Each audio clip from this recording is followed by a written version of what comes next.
সকাল 8:30। ঘুম ভাঙে মোবাইলের অ্যালার্মে। চোখ খুলেই মনে পড়ে আবার একটা নতুন দিন, একই রুটিন। মাঝে মাঝে মনে হয় অ্যালার্মটা যেন আমার জীবনের পরিচালক। কখন উঠবো, কখন বের হব, সব তারই ঠিক করা। তাড়াহুড়া করে ব্রাশ, গোসল আর জামা কাপড় পরে হালকা একটা নাস্তা গিলে ফেলা। খাওয়ার স্বাদ বোঝারও সময় থাকে না। তারপরই ব্যাগ গুছিয়ে বের হয়ে যাওয়া। এক হাতে ছাতা, অন্য হাতে অফিসের ব্যাগ, আর মনে চিন্তা, আজ আবার দেরি হবে না তো।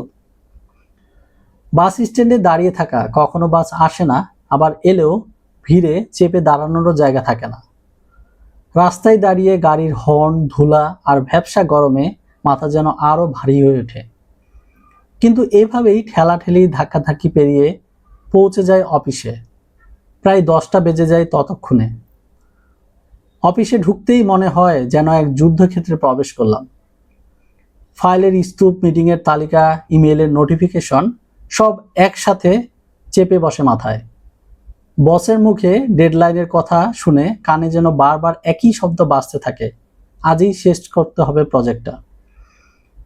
কম্পিউটারের স্ক্রিনের সামনে ঘন্টার পর ঘন্টা বসে থাকা, চোখ ক্লান্ত, মন ক্লান্ত, কিন্তু কাজ থেমে থাকে না। মাঝে মাঝে জানালার বাইরে তাকিয়ে দেখি শহরের আকাশটা, কিন্তু সেখানে সময় থেমে নেই।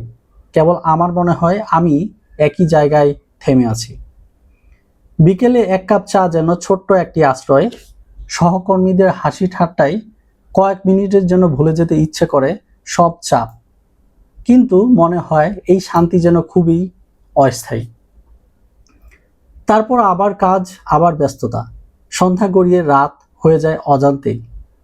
ফিরতে ফিরতে শহরের আলো ঝলমল করে, রাস্তায় মানুষের ভিড় কমে যায়, কিন্তু নিজের ঘরের জানালায় অপেক্ষা করে নীরবতা। বাসায় ফিরেও শেষ হয় না দায়িত্ব।